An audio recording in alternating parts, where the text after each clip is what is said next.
Dear student, welcome to the part 2 video of Cost Accounting Unit 1 of 3rd semester BBA. ನಾವು ಹಿಂದಿನ ತರಗತಿಯಲ್ಲಿ cost ಅಂತಂದ್ರೇನು, casting ಅಂತಂದ್ರೇನು, cost accounting ಅಂತಂದ್ರೇನು ಅಂತ ಹೇಳಿಬಿಟ್ಟು ತಿಳ್ಕೊಂಡಿದ್ವಿ. ಹಾಗೇನೆ ಆಬ್ಜೆಕ್ಟಿವ್ಸ್ ಆಫ್ ಕಾಸ್ಟ್ ಅಕೌಂಟಿಂಗ್ ಅಂದ್ರೇನು ಅಂತ ತಿಳ್ಕೊಂಡ್ವಿ. Advantages and disadvantages, as well as what are the difference between cost and financial accounting ಅನ್ನೋದನ್ನ ಪ್ರೀವಿಯಸ್ ವಿಡಿಯೋನಲ್ಲಿ ನೋಡಿದ್ವಿ. ನಾವು ಈ ಪಾರ್ಟ್ 2 ವಿಡಿಯೋದಲ್ಲಿ ಕ್ಲಾಸಿಫಿಕೇಶನ್ ಆಫ್ ಕಾಸ್ಟ್ನ ನೋಡ್ತೀವಿ, ಹೇಗೆ ಕಾಸ್ಟ್ನ ಕ್ಲಾಸಿಫೈ ಮಾಡ್ತೀವಿ, ಹಾಗೆ ಕಾಸ್ಟ್ ಯೂನಿಟ್ಸ್ ಅಂತಂದ್ರೇನು, ಹೇಗೆ ಪ್ರಾಡಕ್ಟ್ಗಳಿಗೆ ಕಾಸ್ಟ್ ಯೂನಿಟ್ನ ನಾವು ಅಲೋಕೇಟ್ ಮಾಡ್ತೀವಿ, ಹಾಗೆಯೇ ಕಾಸ್ಟ್ ಸೆಂಟರ್ ಅಂತಂದ್ರೇನು ಅಂತ ತಿಳ್ಕೊಳ್ತೀವಿ. ನಂತರ ಕಾಸ್ಟ್ ಕಂಟ್ರೋಲ್ ಹಾಗೂ ಕಾಸ್ಟ್ ರಿಡಕ್ಷನ್ಗೆ ಇರುವಂಥ ವ್ಯತ್ಯಾಸಗಳನ್ನು ಕೂಡ ಈ ಕ್ಲಾಸ್ನಲ್ಲಿ ತಿಳ್ಕೊಳ್ತೀವಿ. First, classification of cost. Cost ಅಂತಂದ್ರೇನು ಅಂತ ಹೇಳ್ಬಿಟ್ಟು ನಾವು ಆಲ್ರೆಡಿ ಡಿಸ್ಕಸ್ ಮಾಡಿದ್ದೀವಿ. ಯಾವುದೇ ಒಂದು ವಸ್ತುವನ್ನು ಅಥವಾ ಆಕ್ಟಿವಿಟಿಗೆ ಅಸೈನ್ ಮಾಡಬಹುದಾದಂಥ ಎಲ್ಲ ವೆಚ್ಚವನ್ನು ನಾವು ಕಾಸ್ಟ್ ಅಂತ ಕರಿತೀವಿ. ಈ ಕಾಸ್ಟ್ನ ನಾವು ಕ್ಲಾಸಿಫಿಕೇಶನ್ ಅಂತಂದರೆ ಗುಂಪು ಮಾಡೋದಂದರೆ ಕೆಲವೊಂದು ಕಾಮನ್ ಕ್ಯಾರೆಕ್ಟರಿಸ್ಟಿಕ್ಸ್ನ ಬೇಸಿಸ್ ಮೇಲೆ ನಾವು ಈ ವೆಚ್ಚವನ್ನು ಬೇರೆ ಬೇರೆ ಗುಂಪುಗಳನ್ನಾಗಿ ವಿಂಗಡಿಸ್ತೀವಿ. ಅದನ್ನೇ ನಾವೇನಂತೀವಿ ಅಂದರೆ ಕ್ಲಾಸಿಫಿಕೇಶನ್ ಆಫ್ ಕಾಸ್ಟ್ ಅಂತ ಕರಿತೀವಿ. ನಾವು ಕ್ಲಾಸಿಫಿಕೇಶನ್ ಆಫ್ ಕಾಸ್ಟ್ನ ಮೆನಿ ಡಿಫ್ರೆಂಟ್ ಆಸ್ಪೆಕ್ಟ್ಸ್ಗಳ ಮೇಲೆ ಕ್ಲಾಸಿಫೈ ಮಾಡ್ತೀವಿ. ಅದರಲ್ಲಿ first one by nature of elements. By the nature of elements ನಾವು ಕಾಸ್ಟ್ನ 3 ರೀತಿಯಾಗಿ ಕ್ಲಾಸಿಫೈ ಮಾಡ್ಬೋದು. ಒಂದು ಮೆಟೀರಿಯಲ್ ಕಾಸ್ಟ್. ಮೆಟೀರಿಯಲ್ ಕಾಸ್ಟ್ ಅಂತಂದರೆ ಒಂದು ಪ್ರಾಡಕ್ಟ್ನ ಪ್ರೊಡ್ಯೂಸ್ ಮಾಡಬೇಕು ಅಥವಾ ಮ್ಯಾನುಫ್ಯಾಕ್ಚರ್ ಮಾಡಬೇಕು ಅಂತಂದರೆ ಅದಕ್ಕೆ ಸುಮಾರು ಮೆಟೀರಿಯಲ್ಗಳು ಬೇಕಾಗುತ್ತೆ. ಆ ಎಲ್ಲ ಮೆಟೀರಿಯಲ್ಗಳನ್ನ ನಾವು ಮೆಟೀರಿಯಲ್ ಕಾಸ್ಟ್ ಅಂತ ಕರಿತೀವಿ. ಹಾಗೆಯೇ ಲೇಬರ್ ಕಾಸ್ಟ್ ಅಂತಲೂ ಕೂಡ ನಾವು ಕ್ಲಾಸಿಫೈ ಮಾಡ್ಬೋದು. Labour cost means for manufacturing of any product or activity we have to pay the labour. ಆ ಎಲ್ಲ ಲೇಬರ್ ಕಾಸ್ಟ್ನ ನಾವು ಒಂದು ಗುಂಪಾಗಿ ವಿಂಗಡಣೆ ಮಾಡ್ಬೋದು. ಹಾಗೆಯೇ ಮೆಟೀರಿಯಲ್, ಲೇಬರ್ ಬಿಟ್ಟು ಇನ್ನೂ ಕೆಲವೊಂದು ಚಿಕ್ಕ ಪುಟ್ಟ ಎಕ್ಸ್ಪೆನ್ಸಸ್ಗಳು ಕೂಡ ಇರುತ್ತೆ. ಅವನ್ನ ನಾವು ಓವರ್ ಹೆಡ್ ಅಂತ ಕರಿತೀವಿ. Next, by the degree of traceability to the product.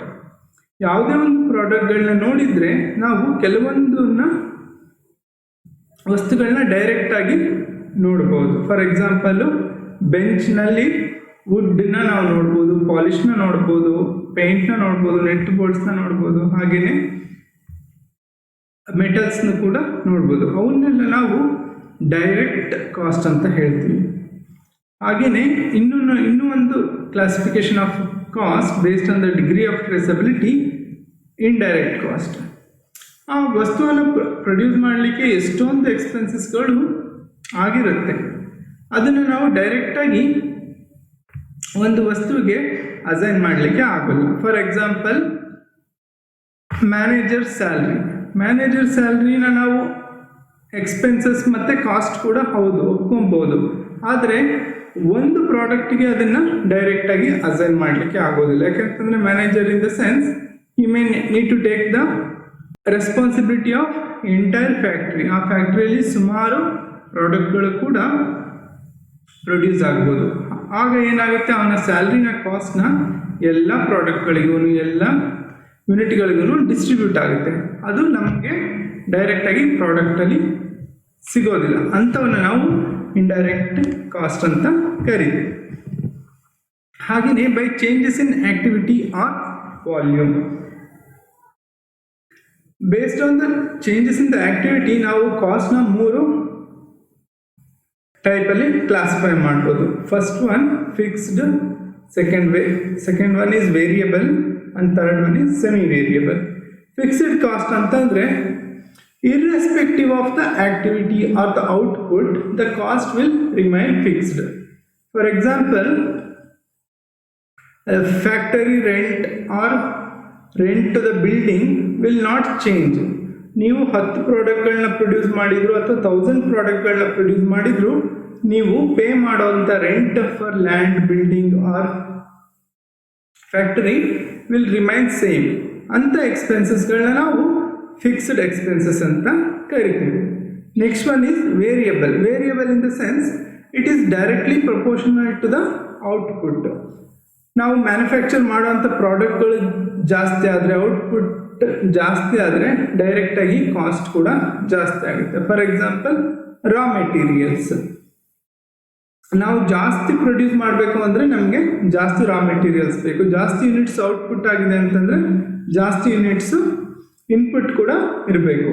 ಹಾಗೆಯೇ ಪ್ರೊಡಕ್ಷನನ್ನು ಕಡಿಮೆ ಮಾಡಿದರೆ ನಾವು ಯೂಸ್ ಮಾಡೋವಂಥ ರಾ ಮೆಟೀರಿಯಲ್ಗಳು ಕೂಡ ಕಡಿಮೆ ಆಗುತ್ತೆ, ಹಾಗಾಗಿ ಆ ಕಾಸ್ಟ್ ಕೂಡ ಕಡಿಮೆ ಆಗುತ್ತೆ. ಅಂಥ ಕಾಸ್ಟ್ಗಳಿಗೆ ನಾವು ವೇರಿಯಬಲ್ ಕಾಸ್ಟ್ ಅಂತ ಕರಿತೀವಿ.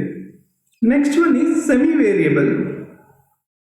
ಸೆಮಿ ವೇರಿಯಬಲ್ ಕಾಸ್ಟ್ ಅಂತ ಅಂದರೆ ಇದು ವೇರಿಯಬಲ್ ಆಗುತ್ತೆ, ವೇರಿಯೇಷನ್ ಆಗುತ್ತೆ, not directly proportional and it is not purely fixed also. For example ನೀವು ಲೇಬರ್ಸ್ಗಳಿಗೆ ಟ್ರಾನ್ಸ್ಪೋರ್ಟೇಷನ್ನ ಕೊಡ್ತಿರ್ತೀರ ಅಂತ ಇಟ್ಕೊಳ್ಳಿ. ಅದಕ್ಕೆ ಒಬ್ಬ ಲೇಬರ್ಗೆ ಟ್ರಾನ್ಸ್ಪೋರ್ಟೇಷನ್ಗೆ ಕೂಡ ಒಂದು ವೆಹಿಕಲ್ ಬೇಕು. ಹಾಗೆಯೇ 30 ಜನ ಲೇಬರ್ಸ್ ಇದ್ದರೂ ಕೂಡ ಒಂದೇ ಬಸ್ ಬೇಕಾಗ್ಬೋದು ನಿಮಗೆ. ಸೊ ಹಾಗಾಗಿ ಇದೇನಾಗುತ್ತೆ, ವೇರಿಯಬಲ್ ಆಗೋದಿಲ್ಲ, ಫಿಕ್ಸ್ಡೇ ಇರುತ್ತೆ. ಎಲ್ಲಿವರೆಗೂ ಅಪ್ ಟು 30th ಲೇಬರ್. ಅಕಸ್ಮಾತ್ 30ಗಿಂತ ಜಾಸ್ತಿ ಲೇಬರ್ಸ್ ಆದರೆ, 40 ಆದರೆ, 50 ಆದರೆ ನೀವು ಅವಾಗ ಏನು ಮಾಡಬೇಕಾಗುತ್ತೆ, 2 ಬಸ್ಗಳನ್ನ ಅರೇಂಜ್ ಮಾಡಬೇಕಾಗುತ್ತೆ. ಈ ಎಕ್ಸಾಂಪಲ್ಲೇನು ಸ್ವಲ್ಪ ಮಟ್ಟದವರೆಗೂ ಕೂಡ ಅದೇನಾಗುತ್ತೆ, ಫಿಕ್ಸ್ಡೇ ಇರುತ್ತೆ. ಅದಾದ ನಂತರ ಅದು ಜಾಸ್ತಿ ಆಗುತ್ತೆ ಅಥವಾ ಕಡಿಮೆ ಆಗ್ಬೋದು. ಅದಕ್ಕೆ ನಾವೇನಂತ ಕರಿತೀವಿ, ಸೆಮಿ ವೇರಿಯಬಲ್ ಕಾಸ್ಟ್ ಅಂತ ಕರಿತೀವಿ. ಹಾಗೆಯೇ we can classify the cost based on by the function also. For example, manufacturing, administrative and selling expenses. Manufacturing cost ಅಂತಂದರೆ ಒಂದು ವಸ್ತುವನ್ನು ಮ್ಯಾನುಫ್ಯಾಕ್ಚರ್ ಮಾಡಲಿಕ್ಕೆ ಪ್ಯೂರ್ಲಿ ಅದಕ್ಕೆ ಬೇಕಾಗುವಂಥ ರಾ ಮೆಟೀರಿಯಲ್ಸ್, ಲೇಬರ್, ಅದರ್ ಎಕ್ಸ್ಪೆನ್ಸಸ್ನ ನಾವು ಮ್ಯಾನುಫ್ಯಾಕ್ಚರಿಂಗ್ ಕಾಸ್ಟ್ ಅಂತ ಕರಿತೀವಿ. ನೆಕ್ಸ್ಟ್ ಒಂದು ಅಡ್ಮಿನಿಸ್ಟ್ರೇಟಿವ್ ಕಾಸ್ಟ್. ಒಂದು ಫ್ಯಾಕ್ಟ್ರಿಗೆ ಒಂದು ಅಡ್ಮಿನಿಸ್ಟ್ರೇಟಿವ್ ಫಂಕ್ಷನ್ಗಳು ಕೂಡ ತುಂಬ ಇಂಪಾರ್ಟೆಂಟ್ ಆಗುತ್ತೆ. For example like accounts department, HR department or management team.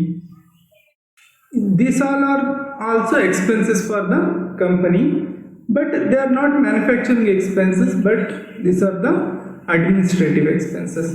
ಹಾಗೆಯೇ ಒಂದು ಪ್ರಾಡಕ್ಟ್ ಪ್ರೊಡ್ಯೂಸ್ ಆದ ನಂತರ ಅದನ್ನು ಸೆಲ್ ಮಾಡಲಿಕ್ಕೆ ಕೂಡ ಕೆಲವೊಂದು ಎಕ್ಸ್ಪೆನ್ಸಸ್ಗಳನ್ನ ನಾವು ಮಾಡಬೇಕಾಗುತ್ತೆ. Like transportation, salesman commission, distributors discount or commission, all those things falls into selling and distribution expenses. ಈ ರೀತಿ ಕೂಡ ನಾವು ಕಾಸ್ಟ್ನ ಕ್ಲಾಸಿಫಿಕೇಶನ್ ಮಾಡ್ಬೋದು.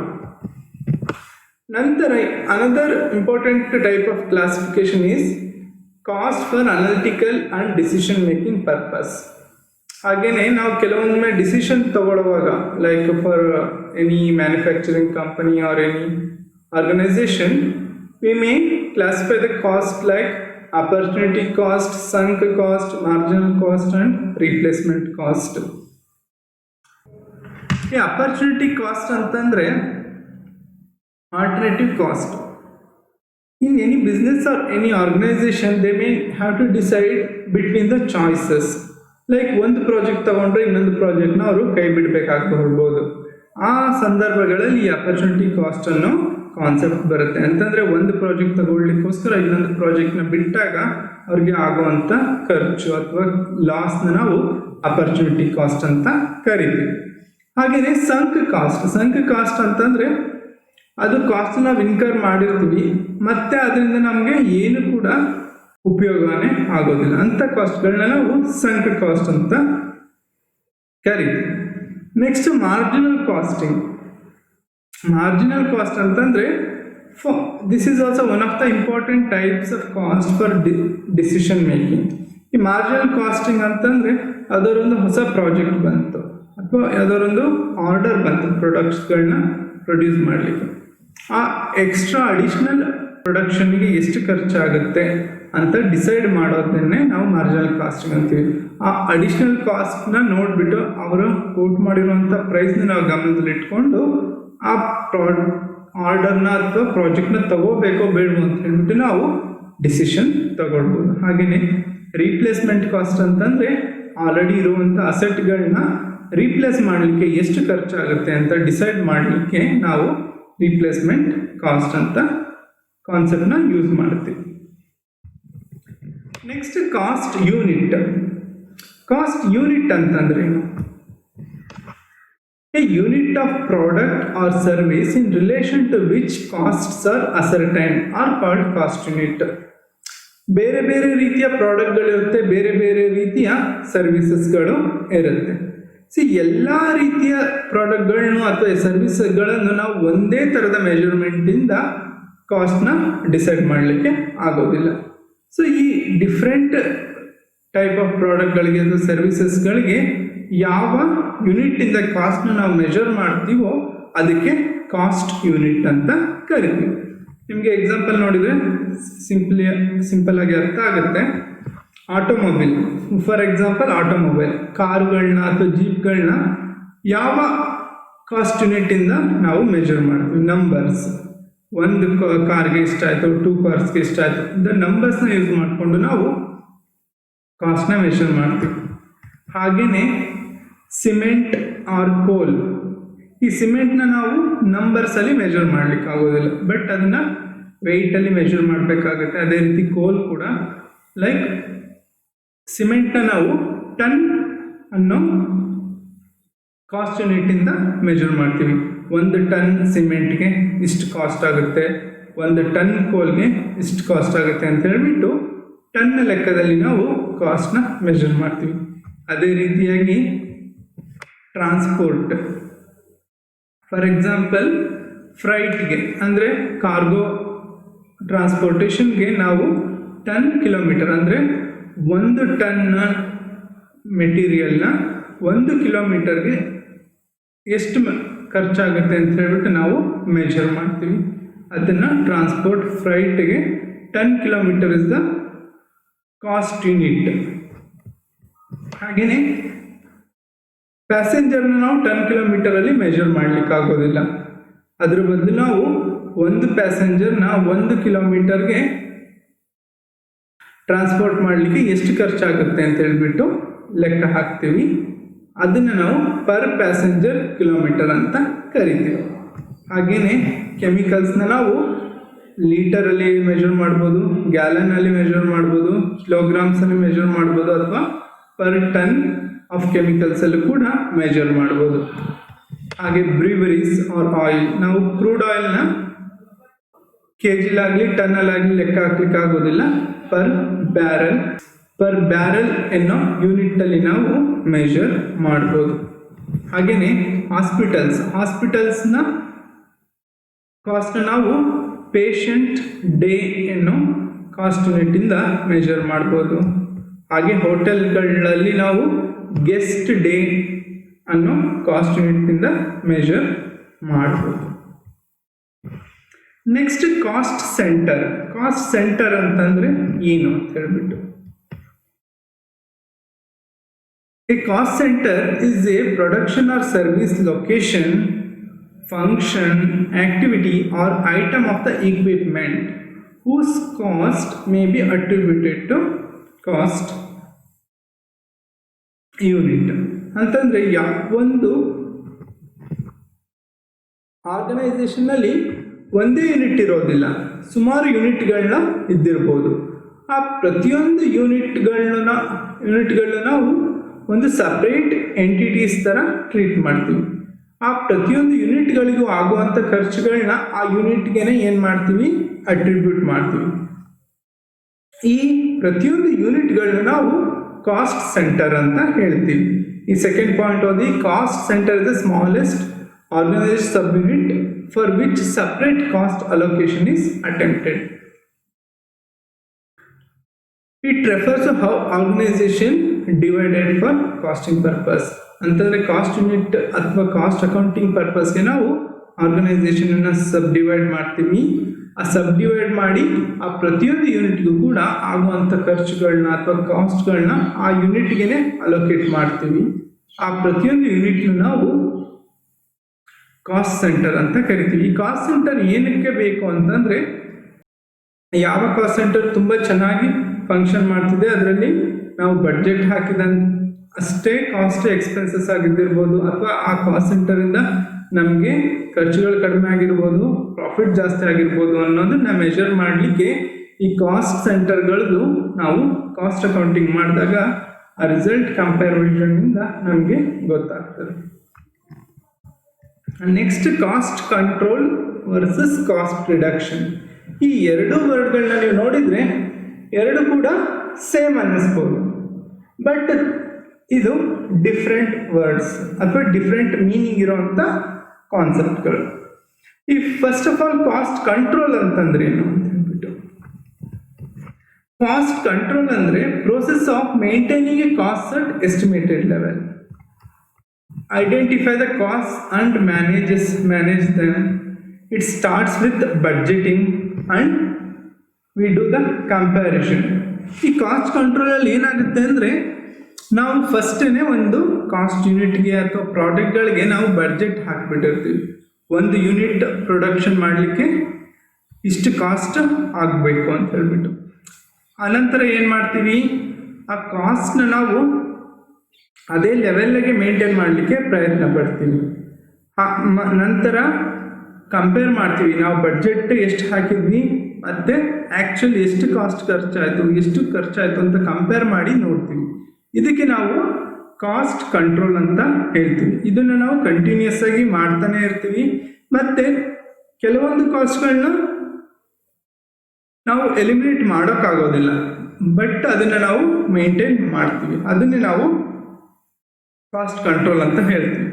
ಫಾರ್ ಎಕ್ಸಾಂಪಲ್, ಬೆಂಚ್ ಮ್ಯಾನುಫ್ಯಾಕ್ಚರ್ ಮಾಡಲಿಕ್ಕೆ ವುಡ್ ಬೇಕೇ ಬೇಕು, ಅದನ್ನು ನಾವು ಎಲಿಮಿನೇಟ್ ಮಾಡಲಿಕ್ಕೆ ಆಗೋದಿಲ್ಲ, ಬಟ್ ಏನು ಮಾಡ್ಬೋದು, ಅದನ್ನು ಒಂದು ಲಿಮಿಟ್ನ ಫಿಕ್ಸ್ ಮಾಡಿ ಆ ಲಿಮಿಟ್ ಅಲ್ಲೇ ನಾವೇನು ಮಾಡ್ಬೋದು, ಮ್ಯಾನುಫ್ಯಾಕ್ಚರ್ ಮಾಡಲಿಕ್ಕೆ ಪ್ರಯತ್ನ ಪಡ್ಬೋದು. ಇದನ್ನು ನಾವು ಕಾಸ್ಟ್ ಕಂಟ್ರೋಲ್ ಅಂತ ಕರಿತೀವಿ. ಹಾಗಿದ್ರೆ ಕಾಸ್ಟ್ ರಿಡಕ್ಷನ್ ಅಂತಂದ್ರೆ ಏನು? ಕಾಸ್ಟ್ ರಿಡಕ್ಷನ್ ಅಂದರೆ process aimed at reducing the cost per unit. ಈ ಕಾಸ್ಟ್ ರಿಡಕ್ಷನಲ್ಲಿ ಏನಾಗುತ್ತೆ ಅಂತಂದರೆ, ನಾವು ಕಾಸ್ಟ್ನ ಕಂಟಿನ್ಯೂಸ್ ಆಗಿ ಕಡಿಮೆ ಮಾಡಲಿಕ್ಕೆ ಪ್ರಯತ್ನ ಪಡ್ತಿರ್ತೀವಿ. ಹೇಗೆ ಕಡಿಮೆ ಮಾಡೋದು? By identifying non value added activities and eliminating them. ಈ ಕಾಸ್ಟ್ ರಿಡಕ್ಷನಲ್ಲಿ ಏನಾಗುತ್ತೆ, ಕೆಲವೊಂದು ಆಕ್ಟಿವಿಟೀಸ್ನ ನಾವು ಐಡೆಂಟಿಫೈ ಮಾಡಬೇಕು, which is non value added ಅಂತಂದರೆ ಆ ಪ್ರೋಸೆಸ್ಸಿಂದ ಅಥವಾ ಆ ಮೆಟೀರಿಯಲಿಂದ ಏನೂ ಕೂಡ ವ್ಯಾಲ್ಯೂ ಅಡಿಷನ್ ಇಲ್ಲ ಅಂತಂದರೆ ಅವುಗಳನ್ನ ನಾವು ಏನು ಮಾಡ್ಬೋದು, ಎಲಿಮಿನೇಟ್ ಮಾಡ್ಬೋದು. ಅದರಿಂದ ನಾವು ಕಾಸ್ಟ್ ರಿಡಕ್ಷನ್ನ ಮಾಡ್ಬೋದು. ಇದಕ್ಕೆ ನಾವೇನಂತೀವಿ, ಕಾಸ್ಟ್ ರಿಡಕ್ಷನ್ ಅಂತ ಕರಿತೀವಿ. ನಾವು let us summarise what we have learned in this session. ಈ ಸೆಷನಲ್ಲಿ ನಾವೇನೇನು ಡಿಸ್ಕಸ್ ಮಾಡಿದ್ವಿ ಅಂತ ನೋಡೋಣ. ಫಸ್ಟು ನಾವು ಕಾಸ್ಟ್ನ ಕ್ಲಾಸಿಫಿಕೇಶನ್ ನೋಡಿದ್ವಿ. ಕ್ಲಾಸಿಫಿಕೇಶನ್ ಅಂತಂದ್ರೇನು? Cost allocation means grouping of cost based on some characteristics. It can be done basis of the nature of the cost, functions of the cost, variability and managerial decision making. ಈ ಎಲ್ಲ basis ಮೇಲೆ ನಾವು ಕಾಸ್ಟ್ಗಳನ್ನ classification ಮಾಡ್ಬೋದು. ಅದನ್ನು ನಾವು classification of cost ಅಂತ ಕರಿತೀವಿ. ಹಾಗೆಯೇ ನಾವು ಕಾಸ್ಟ್ ಯೂನಿಟ್ ಅಂತಂದ್ರೇನು ಅಂತಲೂ ತಿಳ್ಕೊಂಡ್ವಿ. A unit of product or service in relation to which costs are ascertain are called the cost unit. ಹಾಗೆಯೇ ನಾವು ಕಾಸ್ಟ್ ಸೆಂಟರ್ಸ್ ಅಂದ್ರೆ ಏನು ಅಂತ ತಿಳ್ಕೊಂಡ್ವಿ. ಕಾಸ್ಟ್ ಸೆಂಟರ್ ಅಂತಂದರೆ ಆರ್ಗನೈಸೇಷನ್ನ sub unit where we allocate the cost. ನಂತರ ನಾವು ಕಾಸ್ಟ್ ರಿಡಕ್ಷನ್ ಮತ್ತು ಕಾಸ್ಟ್ ಕಂಟ್ರೋಲ್ಗೆ ಇರುವಂಥ ವ್ಯತ್ಯಾಸನೂ ಕೂಡ ನೋಡಿದ್ವಿ. With this we have come to the end of this session. ಈ ಸೆಷನ್ನಲ್ಲಿ ಒಂದು ಅಸೈನ್ಮೆಂಟ್ ಇದೆ. That is mention the appropriate cost unit for the following product or services. ಇಲ್ಲಿ 10 ಪ್ರಾಡಕ್ಟ್ ಆ್ಯಂಡ್ ಸರ್ವಿಸಸ್ ಇದೆ. ಇದಕ್ಕೆ ನೀವು ಅಪ್ರೋಪ್ರಿಯೇಟ್ ಆದಂಥ ಕಾಸ್ಟ್ ಯೂನಿಟ್ನ ಮೆನ್ಷನ್ ಮಾಡಿ ನನಗೆ ವಾಟ್ಸಪ್ಪಲ್ಲಿ ಕಳಿಸ್ಬೇಕು. ನಾವು ನೆಕ್ಸ್ಟ್ ಕ್ಲಾಸಲ್ಲಿ ಕಾಸ್ಟ್ ಶೀಟ್ ಅಂತಂದ್ರೆ ಏನು ಅಂತ ಹೇಳ್ಬಿಟ್ಟು ತಿಳ್ಕೊಳ್ಳೋಣ. ಹಾಗೆ ಕಾಸ್ಟ್ ಶೀಟ್ನ ಹೇಗೆ ಪ್ರಿಪೇರ್ ಮಾಡೋದು ಅಂತಲೂ ಕೂಡ ನಾನು ನೆಕ್ಸ್ಟ್ ಕ್ಲಾಸಲ್ಲಿ ತಿಳಿಸಿಕೊಡ್ತೀನಿ. Thank you very much.